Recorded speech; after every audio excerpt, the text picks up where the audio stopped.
Greetings, Taekwondo family, and welcome to Miami Minutes, the show that aims straight for the heart of podcast fans everywhere. I am one of your hosts, John Parker.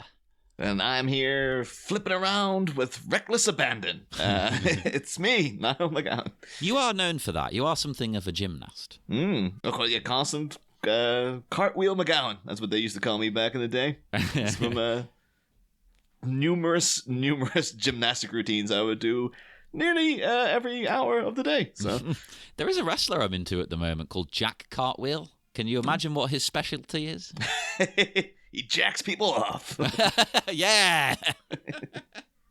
And we're here to jack off your ears, listeners. That sounds more painful than anything. Some people like that. Yeah, that's Some true. people pay extra for that. This is minute 4 of Miami Minutes, and it starts with one being there, being cryptic, and it ends with the gang pretty much in absolute disarray. Give up, guys, please. Well, that's the thing, because we come now to full minute of hardcore action. And I know from our time on Batman, it's been like, when it ever gets into action sequences, we're always a little bit like flummoxed about what to talk about, because it's just like, well, a guy does this, and then, you know, like, it always seemed to have less to riff on than when people were talking and stuff. Or you think it would be the other way around, really, wouldn't you? But, yeah, you would, but that's the beauty of this movie. Like, as good as the fighting is, the acting around it is not so good. So there's something to delve into. As you said, we're back. The gang continue their assault on the ninja menace who are plaguing their wonderful drug deal. And we get the line, "There's one." Great. And then some really terrible gun sound effects with no visual whatsoever of a gun firing. I think it's the same sound effect album, to be fair, that Tim Burton basically used for the Axis chemical raid in '89, where it's just like, those guns sound like they're from 1941 or something like that. Yeah, but that fit Batman thematically. Well, I guess it probably was just like, going around LA or whatever. It's like, everyone just uses the same record. Just stick that on. There you go, get your sound effects, pass it on to the next guy at the studio, and it just makes its way around town. And they go, that's what I call gunshots or something. I mean, you're probably not far from the truth, because, this is a much smaller production. So I can't imagine they had a lot of time and budget to go out and make their own sound effects. Any chance you can buy one on the cheap, do it. Yeah. Or maybe they didn't even pay for it. That's always the business thing. You get it on people doing YouTube shorts, and as soon as you hear gun sound effects or people screaming or stuff like that, and because you've heard it in a million other ones, because someone's just gone on Google, it's just like, gun sound effect free. There you go, royalty free sound effect. There we go, baby. Let me tell you though, if you do that as podcast producers, listeners, a lot of them say they're free, and then when you get to the end of the process, they're not free. They want money. It's, yeah. You just wasted 10 minutes of my life going through all your fucking sound files. It's free to peruse. Yeah. You can look at it for free, but you can't. Why would we just give that away? Which makes sense. I understand that, but don't say it's free then. Just let me know up front. It's probably, again, I think a lot of these things are always just designed to test people's frustrations in the hope that they'll just go like, screw it, and just pay for it. Yes. Because if you waste enough time, people are like, I can't be bothered. They underestimate how cheap I am. Because I'll spend hours looking for a goddamn free one if I need to. Exactly. Even if it only saves me £1, I'll spend 5 hours of my life on it. It's like that time with I was trying to get money back from EasyJet for a flight that had been cancelled. And, I know for a fact the guy was just, he kept saying, okay, I'll just put you on hold. We'll be on hold for 45 minutes, come back. And he'd just go, what was the problem again? And he did it. I was on hold for about 2 hours. And eventually it got to the point where, I was still there. And I was that frustrated. I was like, I know what you're trying to do. I'm not going to hang up. I will keep coming for this until you get... And the guy was like, okay. And then he immediately...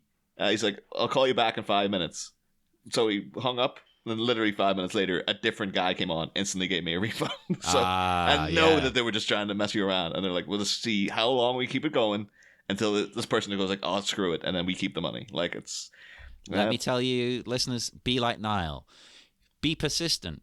Even if it's over small amounts of money, doesn't matter. Don't let people push you around like that. Yeah, well, that's years ago too, when like every penny counted. It's like, I can't lose 50 quid. Like, that's ridiculous. Like, no, I'm gonna get that money back no matter what. So good, nice one. I support this. Yeah, probably raked up a massive phone bill trying to do it, but still, at least I had the money to pay it off afterwards. It's the principle of the thing. Yeah, that's what it really boils down to. Because if they push people around, they think they can do it to everybody. Yeah. We'll say, though, so we actually did have, I think last minute was the first line of dialogue, but now we get proper actual lines been said. I think the first one in the last minute was like, grab him, or something like that. And now we get the there he is, which sounds like, it sounds like a guy putting on a fake American, like a cheesy American accent. It's probably YK Kim. That's his voice.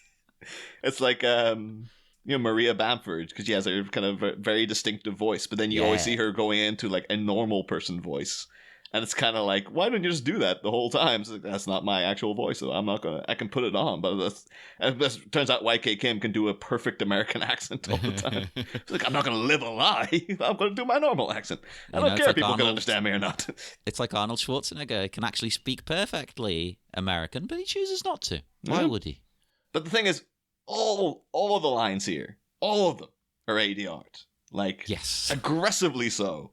And I think for the detriment of the movie, because I liked the silence of it all. Like, this would actually be like a very artistic sequence if they had the opening 10 minutes of the movie be in complete silence. Agreed. I think that'd be absolutely fantastic. And I get the impression maybe that was the intention. And then someone, I don't know, the studio or whoever just went, you can't do that. Yeah. Nobody's spoken yet. And then someone, went on to someone heard about it, kept it in their back pocket, made Wall-E years later, did the same trick, and everybody loved it. So if you speak to the creators of that, they'll be like, oh yeah, we were inspired by Miami Connection. What was the, it's Boba Fett, wasn't it? I think like the Book of Boba Fett, the first 20 minutes of the first episode are completely silent. And I had, the thing is, I didn't notice it. I remember people going like, oh man, people aren't going to like that. No one will have the patience for it. And it's like, I had no idea. I didn't realize that there was no dialogue for the first 20 minutes. To be fair though, we're predisposed to liking that kind of thing. We like our art movies and things like that. So we wouldn't notice it necessarily. Got Miami Connection, 3 whole minutes for that dialogue. Yeah, it's an art movie, right? Yeah. David Lynch's Miami Connection. I will say, actually, in the interest of what's going on in the soundtrack, I figured they've got a stock sound effect record, that's probably picked up on a bargain bin or something for 50p. And then the ADR could be, again, YK Kim himself ADRing in these aggressive American accents. But I was wondering about the actual music going on, because I figured it must be like the guy from Dragon Sound would have done all the music for it. It turns out not so. It's actually they actually got in a proper composer to do this. I found that kind of strange. I mean, not in a bad way. It's just you've got a musician there. Maybe he was too busy, but he's already on set. I don't know. Yeah, I'm sure maybe there is just there might well be a world of difference between I can write a 3-minute pop tune. I can't do 10 minutes of incidental music in the background. I wouldn't know. That's a completely different kind of structure and stuff. But to be fair, that is a different skill, and that's one reason why Danny Elfman is so talented, that he can do both. Yeah, get you an elf man that can do both. Yeah.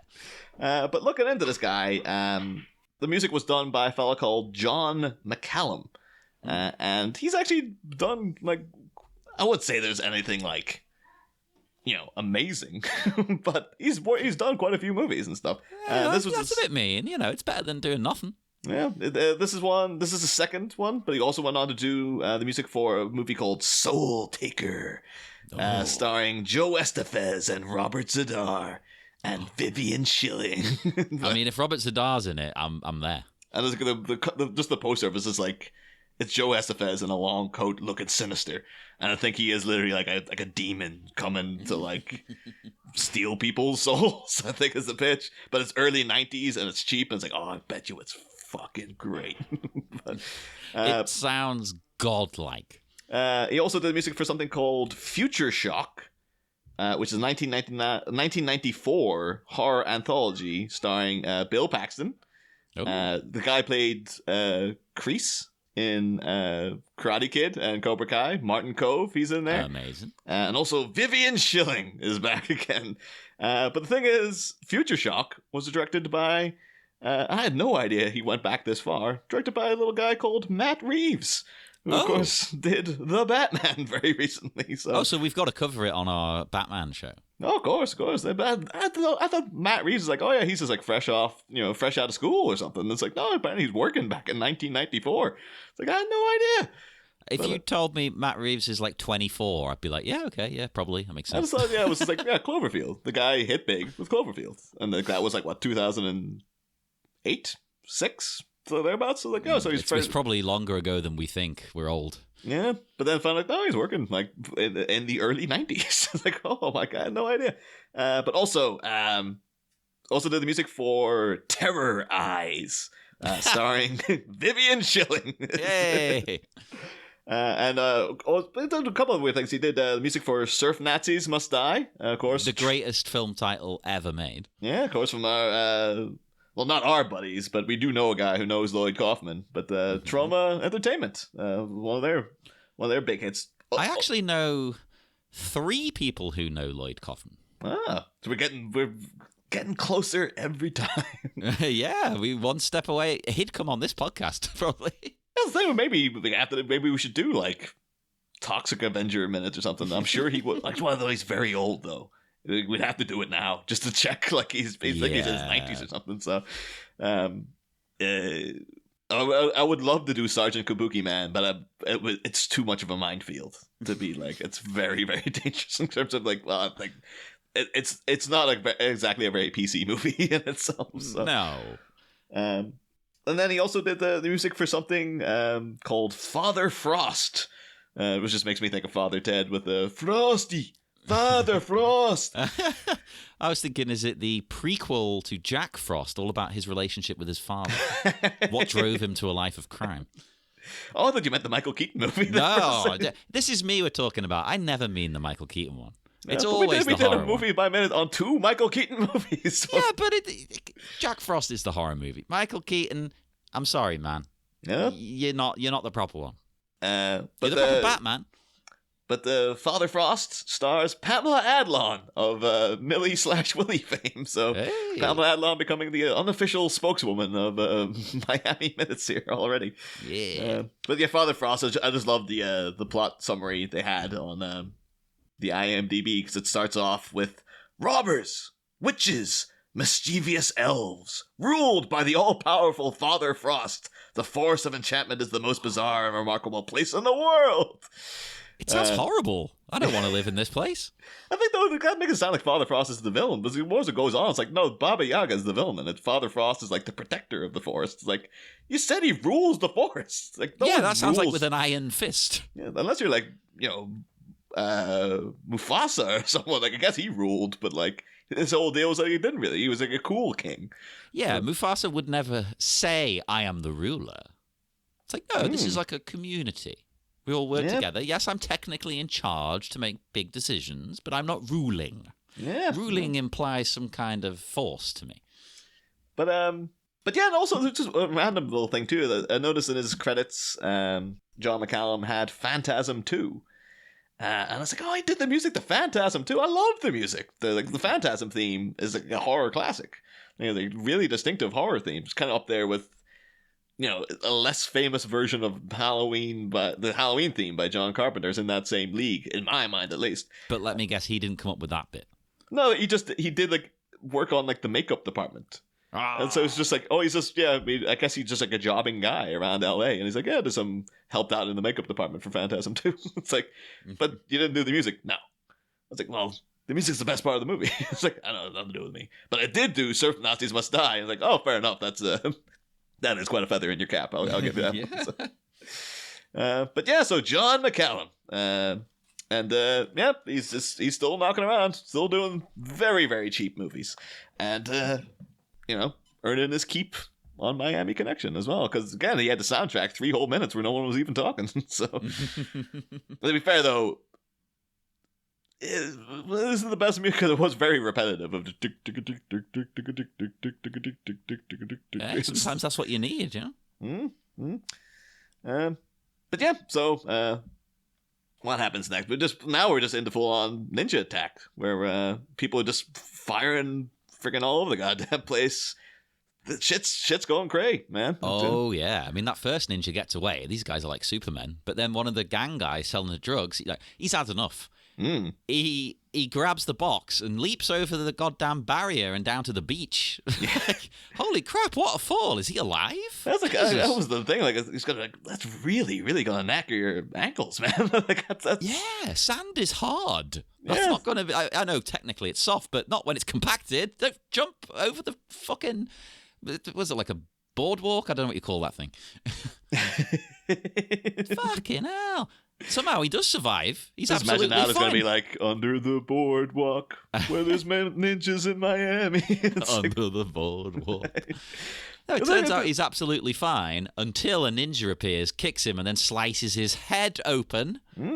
I really felt like tense when he went over that thing, though. Because again, they didn't get permits to film in this junkyard or whatever, so he could have like gone through a friggin' I'm jumping down on the ground. Nope, turns out there's a giant hole there covered with glass or something. Yeah. And now that actual actor is dead. So it's like, no, that was the end of him. So it's a different guy when you see him 2 seconds later as he lands. Well, I did note he loses his hat. The power of the hat fails him. So it falls off. Doesn't even stop. Doesn't do an Indiana Jones and try to go back and get it. He just has to. It's all about himself. That's the power of the hat, right? You're correct. If the hat hadn't have come off, he would have come out on top in this encounter with the ninja. Yeah, the ninja would have been the glare of the white hat of the Panama would have gotten his eyes, and he wouldn't have been able to aim the sword properly. The guy could have just punched him in the face and walked away. But exactly. I'll tell you what, as well, I admire that this is not a decapitation. Because I'm no expert at slicing heads. But I imagine this is more likely. It'll just slice the living crap out of you. Too many movies, and this very movie later on, they'll just instantly go for the slicing of the head off. I have to say, they have kind of two shots of it. The first one is pretty bad in terms of like, it looks like he's got it just looks like he has like a plaster on his forehead. It's really bad makeup. He probably does just have that. Yeah, it's just like some putty, just like, stick out on his head. Don't blend it to look like the rest of his skin or anything.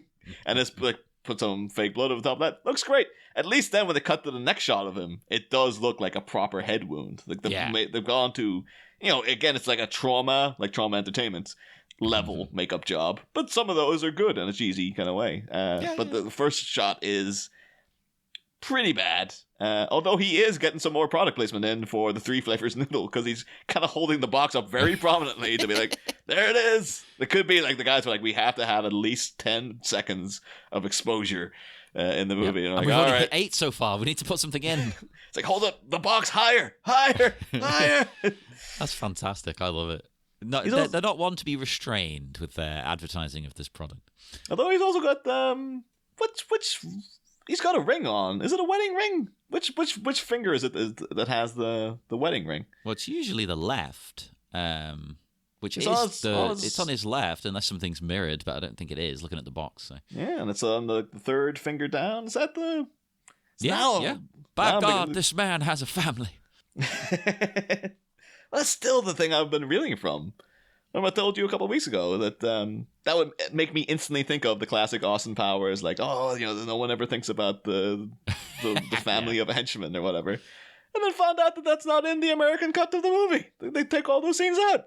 That blew my mind. That's possibly the funniest part of the film. Yeah, I remember talking to someone about it too. I was like, the scene with Rob Lowe is cut out. And it's like, no, Rob Lowe's not in Austin Powers 1. He's number 2 in Austin Powers 2. It's like, no, he's in Austin Powers 1. Yeah. As like the friend of the goon or whatever. And it's like, that's fundamentally one of the biggest friggin' scenes in Austin Powers to me, is like them henchmen getting killed and cut into like a lengthy scene of the family reacting to it. Or his mates who are waiting for him at the pub and stuff. Yeah, it's like he's getting married the next day or something like that. So apparently, they cut that out. And then they also cut out Christian Slater's, I'm going across the streets to get you some orange sherbet. That's also one of the funniest bits. Yeah, those are if I was to think of jokes from Austin Powers, it would be the steamroller bit and the henchman. The henchman getting killed. And to find out that one of those jokes is just, inexplicably cut from the movie. It's not as if it's really long or something. Well, the henchman bit's quite long, but it's all worth it.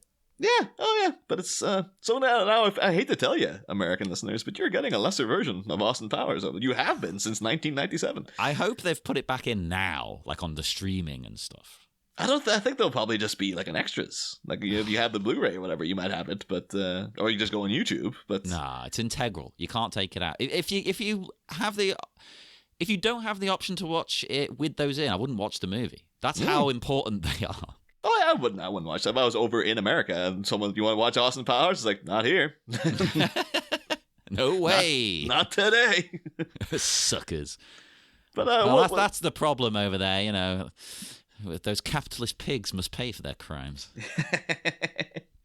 We'll say, though, he didn't before, but now the guy's got the hat off. That shot of him with the head wound kind of looks a bit like David Arquette, I thought. But oh, okay, I can see it, yeah.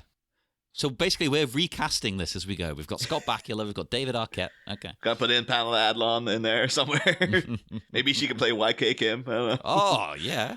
We're gender flipping it, baby. Yeah. They could do it with that Quantum Leap reboot we were talking about last minute. Although I didn't verify if that's actually true. I just assumed it would be. But yeah, the thing is nowadays, David Arquette too is like, I imagine he'd do this. Like he would be like, yeah, I'll play the drug dealer in the opening 3 minutes of Miami Connection. Yeah, he seems the sort of, if it's a fun project, he'll just do it now. Like, oh, okay, cool, yeah, let's go. I don't think he's got a lot of roles coming in as well. I think he is a bit more of a job-in kind of guy. Like he's something that whole documentary about David Arquette, because now he's like a wrestler. Oh, it's wonderful that. But I imagine he seems the type he'd want his head sliced open for real. Like he has a real like, oh, I'll do all the stuff. It'll break bones. It'll be horrible, but that's what you got to do. Which I admire and think is stupid all at once.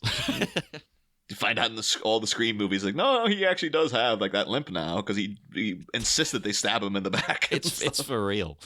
Oh God, yeah. I do love in the new movie too. They like say, "Dude, you gotta come help out." And he's just like, "I got stabbed 9 times. I'm not helping you out in this one." He can barely stand up. I love this. The last thing with this ninja as well.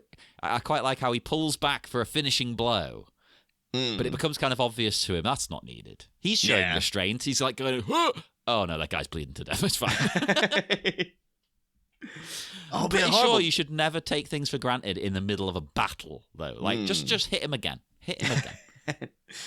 I did feel bad for that guy, though, because that's like, I guess it'd probably end up being quite a slow, like, getting stabbed, sliced in the brain.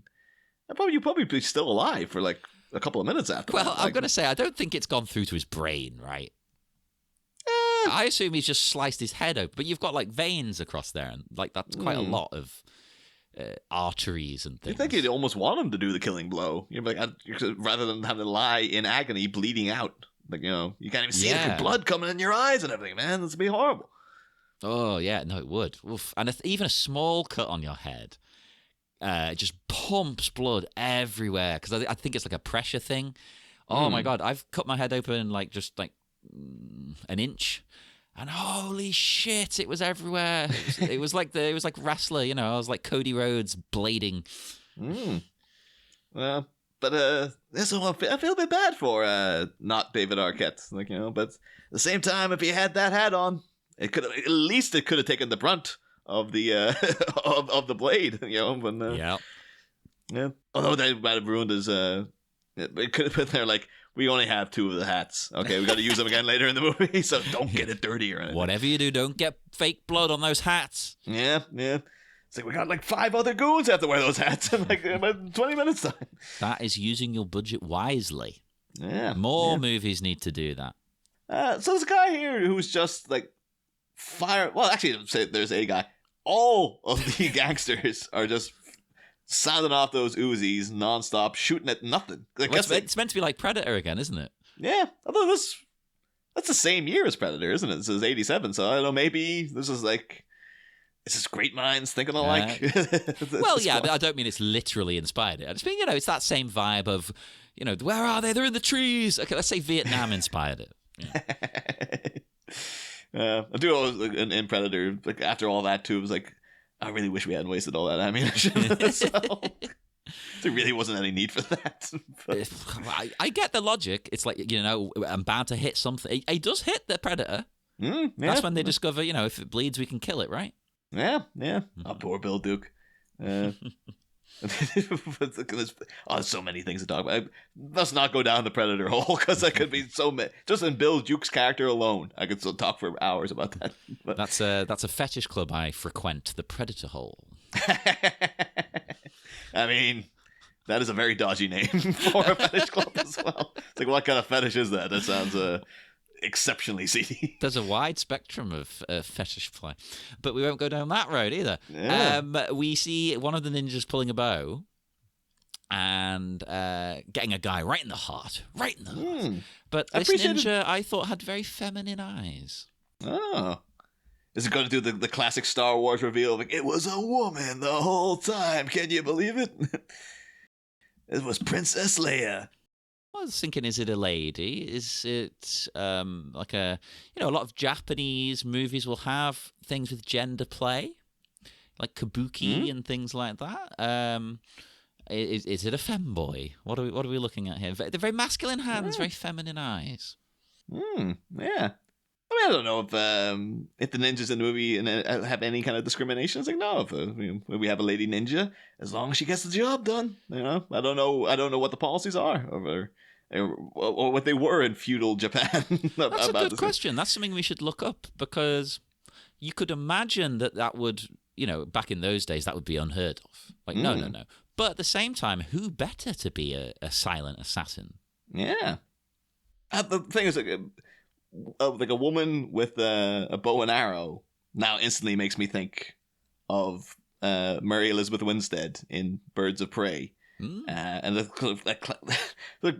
most classic line of that movie to me is like, someone says to her, like, oh, you're the crossbow killer, and she's like, it's a fucking bow and arrow, it's not a crossbow, I'm not 12. And I was like, well, I didn't realize there was like discrimination between like bows and arrows and crossbows. I bet they have a strong rivalry, right? Apparently so. There's a big thing with what this ninja is using is actually a compound bow. It's not like an old classic bow and arrow, which was a thing I kind of had a slight quibble with, because you would consider ninjas like almost part of the training would be to make your own weapon or your own bow and arrow. I think it probably was originally, right? But these are Miami ninjas. Miami ninjas don't play by your old rules. Yeah, they're modern, they're hip, they're forward thinking. They're like, you know what? We'll use the best item for the job. I think it also just really shows you, like, oh, we just know a guy who owns a bow.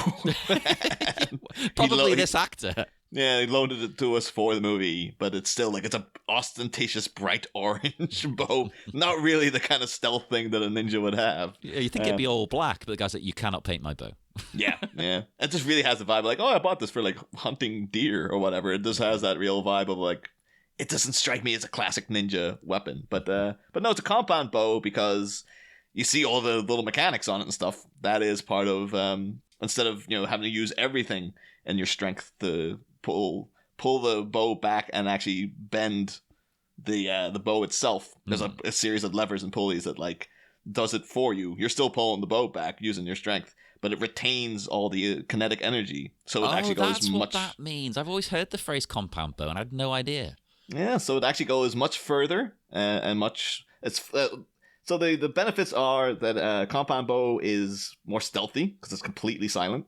It's easily uncocked, so if you have to move around, you can sort of just like go back into like a safe position, because like there's nothing properly loaded. It's just you holding the thing yourself. So and apparently it's a faster reload. Because you instantly go up and just keep going and stuff. But with a crossbow, apparently they are considered to be kind of like for beginners, because it does everything for you. Like it cocks. Like, so when you lock in a position, the bow is like it stays. It doesn't depend on you having pulled the string back the entire time. Well, so it's the mechanics doing it for you, and apparently that doesn't go as far. Like when you let it go, it doesn't go as far. That makes sense to me because there's a lot less like tension on it as well. Because they can be quite big. Don't get me wrong, but they're not like this. Yeah, and it's very loud too. Because again, it's a mechanical thing, cocking. So you'd be going like shh. If you were a ninja, people would hear that. So, but actually having a bow and arrow is silent. So when you might hear maybe the string tensing, maybe, but that's it. So, and different uses though, aren't they? I know. Okay, they might have their rivalry at like shooting competitions, but let's actually think about what they're for, really. Yeah, bow and arrow, long shots in war, maybe. Crossbow, even in movies, you tend to see they're used more close up. Yeah. Yeah. Again, I don't think in a war you care about what's proper. You want the thing that's easy and going to help you shoot someone quickly. I think it's just everyone and every sort of facet of life has to have some kind of rivalry with one another. So I think now bow and arrow people would look down at crossbow people because it's like that's doing all the work for you. Like it doesn't go as far, and you're relying on the mechanics to like keep that thing cocked. And apparently it's very unsafe because once it's cocked, if you don't take a shot and just start walking around, it's a fully loaded weapon at that point, so it could go off and really badly hurt you. Oh, with like a bow and arrow. Yeah. Well, bow and arrow, it's entirely depending on you, so you can put it down, do whatever you think is safest. And the thing is, though, because the bow and arrow is depending on your strength as well. So I think maybe that's why it's like, well, I'm pulling the string with that. I'm not relying on the crossbow to do it for me. Yeah, I get it. When you're turning it from a piece of like weaponry into an art form, it would seem a little bit lame. But again, if I'm in a war, I don't care. Yeah. Oh, but think in modern war, I'm sure there probably are archers and stuff. You just assume everyone's gonna have machine guns and stuff. But like, I don't know. That's an interesting question. I mean, they're very stealthy, so maybe certain groups would use something like that.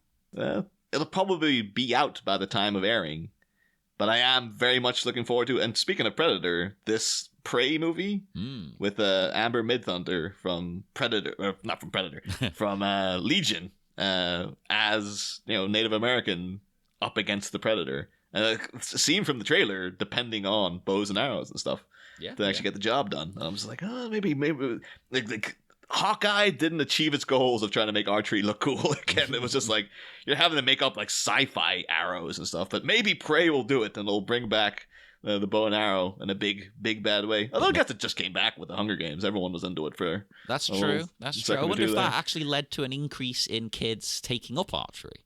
I knew a guy who took up archery around the time it came out. I'm pretty sure it was inspired by I don't think he was a massive Hunger Games fan, but I think he might have been like, I like the idea of that though. So I know quite a few people who've taken it up over the years. It does look fun.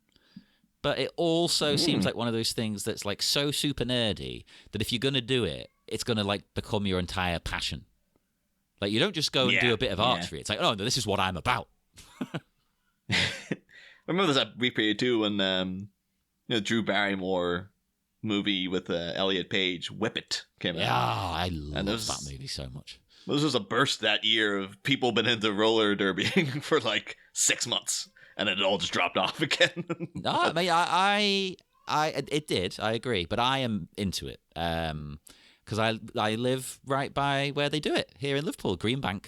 In Greenbank, that's where the Liverpool Rollerbirds are. So I've been to see them a few times. Yeah. And I was signing up for a team a couple of years ago. It's like a mixed gender team, so you can be any gender against any gender. It's fine. But just as I was organising, like, I'll go down to their practice, they had to move from where they were in Garston, like all the way to like the Wirral, which listeners, it's not like mega far, but I don't drive, so it's like, I can't make that. What the fuck? And then they closed down eventually anyway, and now there's just the women's team again. I don't think I'd like to participate in it because I don't like sports just because I don't like being in pain, so I don't want to get hurt. But I do appreciate the theatricality of it because it's just like, I get dressed up in cool costumes and come up with it's like drag in a way. It's like drag and wrestling, right? Exactly. Yeah, and actually it also features in Birds of Prey. There's a sequence where Harley Quinn is roller derbying as well. So that suits Harley quite a lot, I think. Yeah. I think I was it's a thing she did in the comics for a while, and they're kind of making a point of like, we're gonna have the roller derby stuff in the movie. Don't worry. It's only one sequence. Oh no, actually, it pays off again in the finale. They go back to it and stuff. So there is a reason that it's there. But it's it's Birds of Prey is a really good movie. I thought you still haven't seen it yet. No, because I'm waiting to do it on the show. I'm deliberately not watching it. It's almost like one you'd almost wanted, like, I wouldn't do it minute by minute, but like way down the line when we've got like, loads of stuff out of the way, it's like, we could do snippets of Birds of Prey, because there's a lot to talk about in there. We could do it like I did Hedwig, chapter by chapter off the Blu-ray. If nothing, just for the costumes and stuff. There's everything, and it just looks, it's so Schumacher inspired. It just looks very distinctive and weird and cool all the time. And of course now it's informed me of, maybe the screenwriters did their research and they knew, like, oh no, crossbow people and bow and arrow people, two very different kind of people. And I think it's a source of frustration for Huntress, like Mary Elizabeth Winston's character, because everyone keeps calling her the crossbow killer. It's like, that's not me, goddammit. And she wants to be known as Huntress, which everyone's like, oh, you're the crossbow killer. And eventually it's just like, it's not a fucking crossbow, it's a bow and arrow. And this ninja's the same. Don't ever say this is a crossbow. To be fair, how would you mix the two up? Come on. Even the arrows look different. Yeah, but it's, I'm still though, it strikes me as like, this is some random, what we call nowadays like a hunting bro or something, with like, oh, my cool compound bow, bro, and it's like, oh, you can borrow it for the movie, sure, yeah. But just one scene, I don't want you wrecking it. Yeah, I do appreciate though when the arrow goes through the guy, they've gone to the effort of putting it at his back. Yeah, I thought they would just do a little quick shot of him just going down, but it's like, no, they're actually, you can see the thing went straight through and stuff, so there was effort made there. It looks a little bit odd. The length of it and the angle of it, but I can live with that. that. That's fine. They put effort in, as you say. Yeah. Because any other cheap, low budget movie, he would just clasp it, and you'd see him holding it in place, as he falls. Like, oh. Well, it's almost a little move similar to what, like, a guy.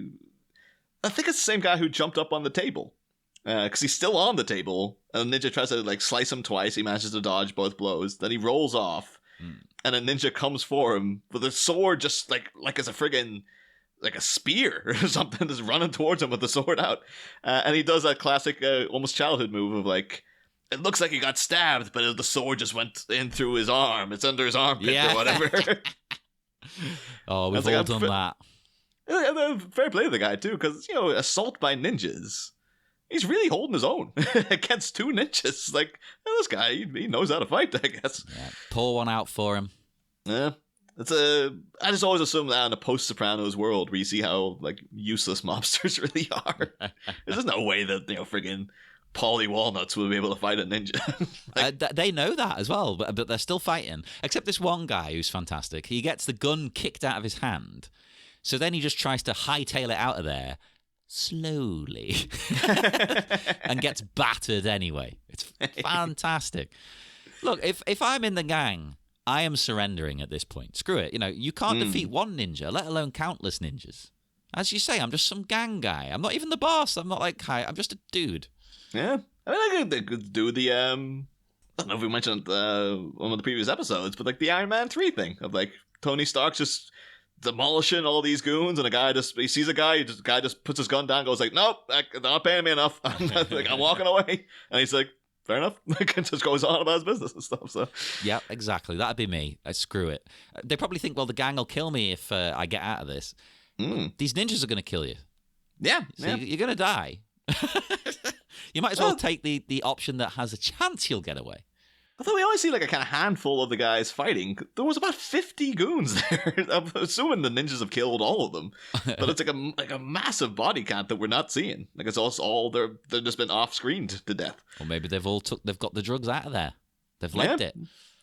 It could be they're like, my buddy just asked me to show up and hold a fake gun and pretend I was a tough guy. I got the time for this, man.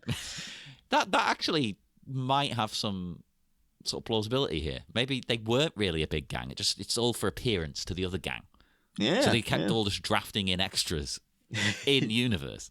But yeah, so we get the guy in the army jacket who's on the table, who had the sword under the arm. He's holding his own. And then we get the guy doing the cartwheel. And he was the teamster he had something written on the back of his jacket. Yeah. But that cartwheel is just not unnecessary and ostentatious.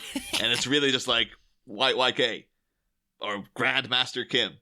Grandmaster, I could totally do a cartwheel, man. And he's like, yeah, go ahead. We'll put it in the movie somewhere. Don't worry, but just do the cartwheel, okay? And they actually did. Yeah. I love like, it. Dude, oh, look about they're like 45 years old, so you're like, this might be the last cartwheel I ever do, okay? So just make sure to get it captured. To be fair, I'm 36, and I may be technically a dancer, but, you know, I wake up every day with sore knees and feet. I'm like, oh, Jesus Christ. You know, you're not really a dancer. It's not like a ballet-trained dancer. It's a kind of like... It's full on, let me tell you, though. It's, oh, my word, it's tiring. So I have to warm up before every gig. And people are always like, they find it funny. Like, they're not making fun of me, but they find it funny. Oh, you're warming up, are you? It's like, yeah. I'm old. I'm going to fall apart. Yeah, maybe in tribute to Miami Connection, you should work some cartwheels into the act. Well, I'm planning to do a giant cartwheel at the Rebellion Festival. Oh. Because the stage is enormous. It's massive. Like some of the stages we do, you can't move an inch. But the Rebellion Festival, it's a massive stage. You know, you can fit like 15,000 people around it. So I'm going to run across and cartwheel and throw myself all over the place. I'm going to be battered and bruised and bleeding.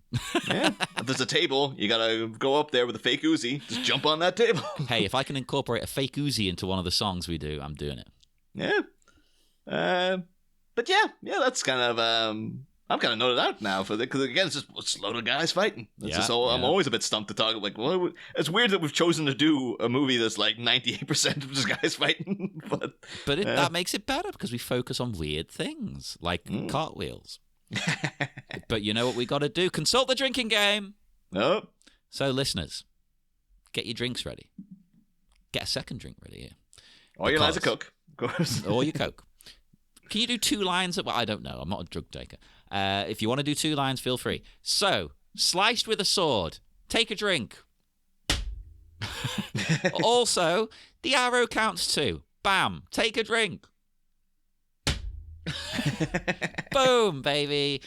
That's it. So that's how many we got. That's three drinks in the last minute and a half already. Yes. There we go. So hopefully you're still standing. If you're not... Well, I mean, it's week to week, so it's only... You've just had 2 shots on a weekend. That's fine. That's your pre-drinks before you go out tonight, listener. Have those pre-drinks, hit the pub. Yeah. Or the club. And get out there, get ready to, tell people your newly found crossbow versus bow and arrow trivia that you might know. Exactly. Drop that trivia, cartwheel around that club. Man, that's not someone getting like properly pissed off the 2 shots they had to do this episode, going out to like a pub and meeting a guy who's like, oh yeah, I use a crossbow, and been like, asshole, getting into a whole fight. Yeah.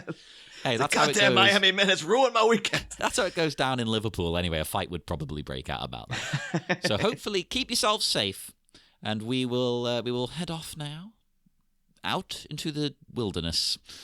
Firing our Uzis into the air, cartwheeling away from shurikens and jumping over boardwalk railings. Join us on Facebook at the Miami Minutes Taekwondo Orphanage, Twitter, Instagram, all of that nonsense. Our website is miamiminutes.kim. And why don't you check out our Patreon for our network, Sleepy Charlie Media. You can get wonderful bonus stuff. Most of it's Batman-related, but not all of it. And it helps us keep producing shows like this. So it's just a good deed anyway, with some extras thrown in. What have you got to lose? It only costs you $2. Why don't you do that? And we will connect again for Minute 5. Under the boardwalk, I took a sword to the head. Under the boardwalk. Listen to me!